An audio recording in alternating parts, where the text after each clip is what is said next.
Première édition du journal de ce dimanche 14 mai 2017. Mesdames, Messieurs, bonjour. Voici le sommaire. Question orale avec débat adressé au gouvernement par l'Assemblée nationale. Il s'agit des conséquences de l'application de la loi du 23 mai portant création des unités administratives en République du Bénin. L'élevage, secteur prometteur pour l'entrepreneuriat au Bénin. Dernière trouvaille, les poules Goliath. L'ONG Tomorrow is Mine recommande cette piste pour booster le développement. Et puis le port de Cotonou reçoit la certification de management environnemental ISO 14001, une reconnaissance qui l'élève au rang des meilleurs ports de la sous-région. Nous en parlerons également dans ce journal. Emmanuel Macron a été officiellement investi dans ses nouvelles fonctions ce dimanche matin. Il devient ainsi le 8e président de la 5e République, le plus jeune président de la République jamais élu en France. Il a raccompagné François Hollande, son aîné de plus de 20 ans, jusqu'à sa voiture.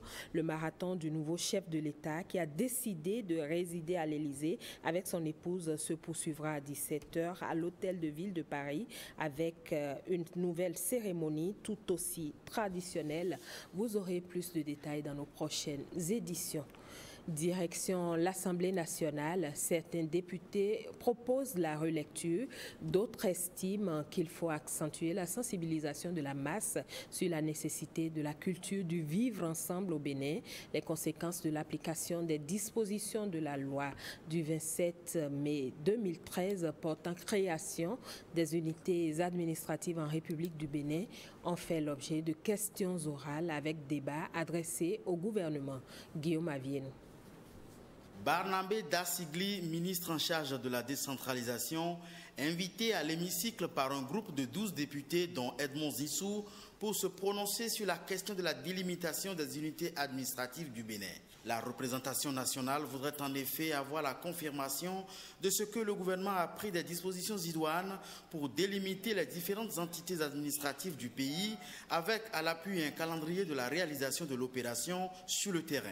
Une opération qui vise à terme à prévenir les conflits fratricides nés de l'application de la loi du 27 mai 2013 portant création, organisation, attribution et fonctionnement des unités administratives locales en République du Bénin. Par délibération, en date du 19 octobre 2016, le Conseil des ministres a décidé de mettre en place un plan cadastral national, moderne et numérique. Un tel document, indispensable à la délimitation et à la situation géographique fiable des unités administratives, n'existait pas. Le chronogramme du déroulement des travaux est attelé à la mise en œuvre diligente et rigoureuse du cadastre national. Il est assuré qu'avant la fin de ce mandat présidentiel, le Bénin disposera de cet important instrument de prévention et de règlement des conflits entre les unités administratives de notre pays. Les députés estiment que les réponses du gouvernement sont moins explicites et souhaitent qu'on intensifie les campagnes de sensibilisation au profit des administrés. Il est annoncé que quelque chose a démarré, mais si on nous dit, en ce qui concerne le délai, qu'avant la fin de ce quinquennat, on va trouver la solution, Laurent Zinsou a bien fait de dire qu'on l'a renvoyé au calendrier grec. Il urge que le gouvernement prenne des dispositions préventives en mettant l'accent sur la sensibilisation des populations des régions où la tension reste vive. Autrement dit, nous devons sensibiliser les populations concernées à changer de mentalité et à savoir que le Bénin, notre pays, est un et indivisible. Au regard des malentendus parfois fâcheux que génère l'application de la loi du 27 mai 2013 en période électorale, parlementaires et gouvernements s'accordent à reconnaître que le temps presse. Dans moins de 2 ans, les Béninois seront aux urnes pour élire leurs députés. Le premier vice-président de l'Assemblée nationale, Éric Rouneté, a reçu en audience en début de semaine une délégation de responsables du laboratoire de citoyenneté. L'institution opère dans le domaine de la bonne gouvernance et de la reddition des comptes.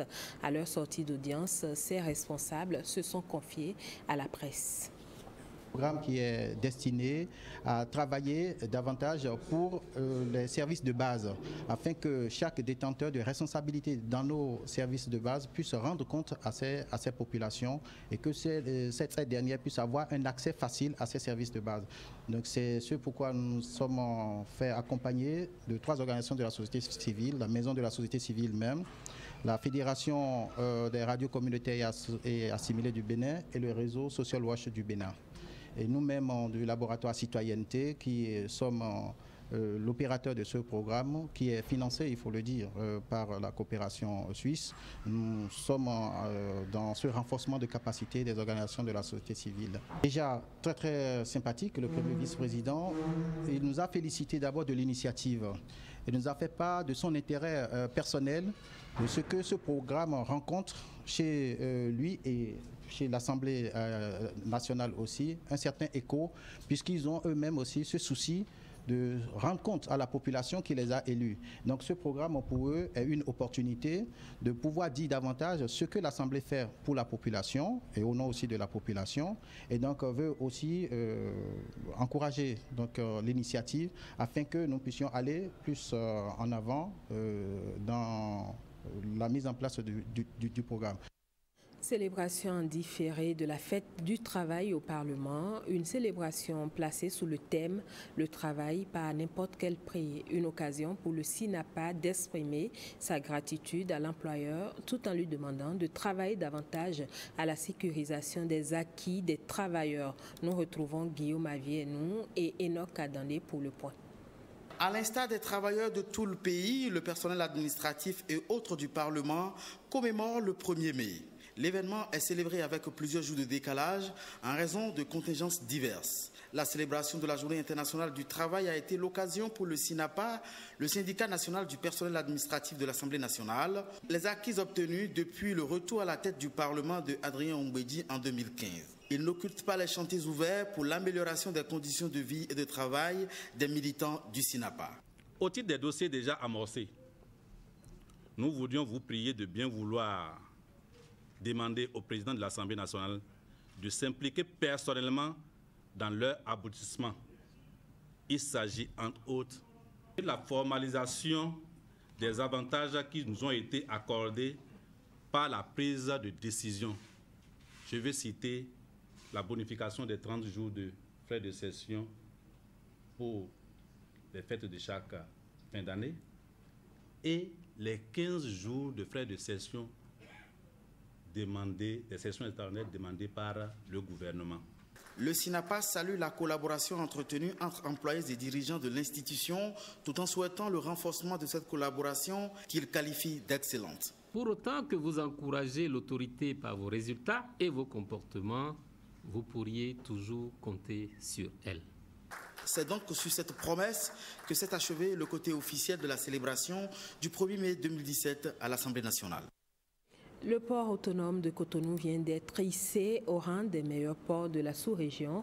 Il a reçu le certificat de management environnemental ISO 14001 version 2015, une reconnaissance qui intervient à l'orée de ses 52 ans d'existence. La cérémonie a eu lieu à Cotonou. Cette récompense est le fruit des efforts fournis par les acteurs portuaires pour accompagner la vision du chef de l'État, celle de faire du port autonome de Cotonou un modèle de référence au service de la promotion d'un développement durable sous-régional. Nous sommes la première plateforme logistique et service à être certifiée à la norme ISO 14001 pour sa version 2015. Par cette certification, nous venons de prendre un engagement aux yeux de la communauté internationale. Cette certification vient changer le cours de l'histoire du port autonome de Cotonou et consolide son appartenance au réseau des ports modernes de la sous-région. Je vous exhorte, vous, opérateurs portuaires à mettre en place un type de management normalisé, dont l'ISO 14001 qui concerne l'environnement, 9001 qui concerne la qualité, pour ne citer que cela, afin de contribuer à l'atteinte de la vision du chef de l'État. Je souhaiterais que le port de Cotonou soit incessamment cité parmi les green ports, c'est-à-dire les ports verts. La validité de ce certificat est de 3 ans et n'est donc pas une finalité, mais un défi pour le personnel du port autonome de Cotonou. Et puis, je vous l'annonçais en titre, les poulets Goliath, c'est une expérience réussie en thème d'élevage que l'ONG Tomorrow is Mine recommande au peuple béninois. Les responsables ont donné ce samedi une conférence publique au Champ d'Oiseaux à Cotonou. Bruno Rotekpo, Jérôme Hungbo, Blaise Adampo pour les détails. L'objectif de cette conférence publique est de montrer aux jeunes et à toutes les couches sociales qu'il y a de la matière et que le chômage peut être vaincu. La particularité de l'ONG Tomorrow is Mine, ce sont les poulets Goliath. Lorsque vous avez un poulet Goliath, vous avez carrément un poulet qui ressemble à un dindon. Et donc, qu'est-ce que nous sommes en train de faire? Nous pensons qu'à partir de ces poulets, nous pouvons faire du Bénin un pays développé, un pays qui émergé en quelque sorte, qui sorte du sous-développement. Parce que nous avons le Nigeria à côté, nous avons des marchés qui attendent. Donc, sur cette base, nous proposons des modules, des solutions pour permettre à ce que des milliers de jeunes s'installent, puissent produire et ensemble pour qu'on puisse aller vers des marchés aussi porteurs que le marché du Nigeria. L'initiative, démarrée depuis le début des années 2000, prend progressivement corps. J'ai envie tout de suite même de sauter dessus et commencer par produire. Si réellement il y a de ces intentions qui s'injectent dans le pays, vraiment, ça va nous faire beaucoup de choses. Si réellement on peut comprendre ce que nous pouvons faire pour pouvoir concrétiser ce projet, vraiment, ça serait avantageux pour nous. Je crois que c'est une aubaine, une opportunité à saisir. C'est tellement grand et ça commence toujours à partir d'un petit, d'un plus jeune qui a eu l'initiative. Pour la nation béninoise, pour les Béninois de l'intérieur comme ceux de l'extérieur, c'est de les appeler massivement à venir vers le réseau Tomorrow is Mine, à découvrir ce que nous sommes en train de faire et ensemble à cheminer. Nous sommes prêts à les accompagner depuis la formation jusqu'au marché d'écoulement. Situé dans la commune d'Abomey-Calavi, l'ONG Tomorrow is Mine se dit disposée à offrir ses compétences à tout le peuple béninois. Parlons éducation à présent. L'édition 2017 du concours de culture générale organisé annuellement par l'ONG Promo Éducation Loisirs a rendu son verdict à Semekpodji. Il s'agit d'un concours qui vise à stimuler chez les apprenants des lycées et collèges, mais aussi des universités, le goût de la recherche. Reportage. Des ouvrages scolaires, mais aussi des tissus et du matériel multimédia pour récompenser les meilleurs d'un concours de culture générale en langue française. Un concours organisé par l'organisation non gouvernementale Promo Éducation et Loisirs.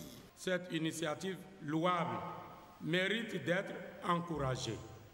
C'est pourquoi moi, je n'ai pas hésité un instant d'accepter parrainer la présente édition qui entre dans le cadre de la promotion de l'excellence. Nous avions constaté que les élèves et les étudiants n'aiment plus faire des recherches. Et c'est dans cette optique, pour combler ce déficit, que nous lançons chaque année des jeux concours de culture générale pour les amener à interroger les personnes ressources, pour les amener à parcourir les bibliothèques, les amener à visiter les cybercafés et aussi les amener à se déplacer pour avoir les informations. Stimuler chez les apprenants des lycées et collèges, mais aussi des étudiants, le goût de la culture générale, c'est l'objectif du présent concours. Il est organisé depuis 2 années. L'édition de 2017 récompense une vingtaine de lauréats. Ce qui nous réjouit, c'est de s'être distingués de tous ceux qui ont participé aux Jeux en honorant nos collèges et nos familles. Pour ces organisateurs, cette cérémonie de remise de prix vise à inviter le grand nombre des apprenants à chercher à s'élever davantage dans la quête du savoir. Le complexe scolaire et universitaire Clé de la Réussite vit ses journées culturelles de l'année scolaire 2016-2017. Communication, animation culturelle et célébrations religieuses étaient au menu. À cette occasion, le fondateur du complexe scolaire annonce la tenue des séances de travaux dirigés qui démarrent bientôt. Ghislain Pouguet, Brice Chibozo. Des journées culturelles pour finir l'année scolaire en beauté au complexe scolaire et universitaire Clé de la Réussite. Des journées culturelles qui rassemblent apprenants et enseignants des différents sites du complexe. Place est faite aux animations culturelles, aux jeux et au divertissement. Après une année scolaire de travail et d'assiduité, les élèves accueillent l'initiative avec beaucoup de joie. Cette joie n'a pas fait oublier les examens de fin d'année. Une communication est organisée à l'intention des candidats. Il est entre autres sujets question de la préparation psychologique du candidat. Vous devrez prier ardemment et éloigner de vous la peur. La peur, c'est l'ennemi de la réussite. Il ne faut pas du tout avoir peur lorsqu'on est candidat. Ne pas avoir peur, c'est l'autre nom de la confiance. Confiance en soi et en ce qu'on a reçu comme cours. À ce propos, Clé de la Réussite affirme avoir joué sa partition. Vous êtes dans un établissement où on vous suit très bien. Vous avez des enseignants que j'appelle des professeurs verts. C'est-à-dire des professeurs qui habituellement, depuis plus de 4 ans, font plus de 50% aux divers examens. Les maîtres font beaucoup. Je prends le cas de Calavi. Le maître que vous avez en classe de CM2, pendant 2 ans d'expérience, a eu toujours 100%. Des résultats que l'administration du complexe scolaire tient à pérenniser en organisant des séances de travaux dirigés à l'intention des candidats. Nous avons commencé les travaux dirigés bientôt à partir du 22. C'est un programme que nous organisons sur tous les sites où on travaille dans toutes les matières de l'écrit, du matin jusqu'au soir, appuyé par des rappels de cours et des exercices pratiques, avec des conseils pour pouvoir soutenir et accompagner les candidats pendant 4 semaines. Nous finissons cela à quelques jours des examens. Une messe d'action de grâce a été célébrée dans le cadre de ces journées culturelles dans la pure tradition catholique romaine. Le centre d'accueil, d'hébergement et de rééducation de l'enfance malheureuse, CAREM, est un orphelinat créé en 2003 par l'organisation non gouvernementale ACD-ED, entendez Aide aux couches déshéritées, entraide et développement. Le président de cette ONG a été reçu ce samedi dans les locaux de la télévision nationale en présence de quelques enfants par Blaise Adanko et Wenceslas Saroimon. Écoutons un extrait de ses propos. La structure que je représente est une structure qui accueille les enfants en situation difficile. La structure accueille et héberge les enfants en situation difficile par l'entremise des élus locaux, la police, la gendarmerie et les tribunaux. Donc les enfants que vous avez devant vous, ce sont ceux que nous avons reçus les années 2014 à ce jour, dont les parents ne sont pas du tout retrouvés après nos recherches. Actuellement, nous avons près d'une centaine d'enfants en charge, parce que nous récupérons également les bébés abandonnés. Donc cela fait déjà près de 20 ans que nous existons. Nous lançons un SOS à l'endroit de ceux qui nous regardent, de ceux qui détiennent des informations sur ces enfants-là, de bien vouloir nous contacter et de nous aider à retrouver les parents géniteurs de ces enfants que vous avez devant vous. Bon, nous sommes au 95 06 88 47 97 00 48 38. Soirée de gala du Global Business Roundtable GBR. Les membres de cette plateforme célèbrent la venue au Bénin du fondateur du GBR, Sifo Meselekou, qui vient communiquer la vision du groupe avec ses adhérents. La soirée a eu lieu ce vendredi à Cotonou. Blaise Adanko, Edmond Hongbo. Les membres du GBR, Global Business Roundtable, accueillent leur président mondial, Sifo Mselekou.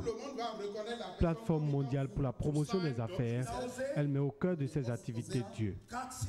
Pour cela, sa vision est de combattre la pauvreté et l'ignorance.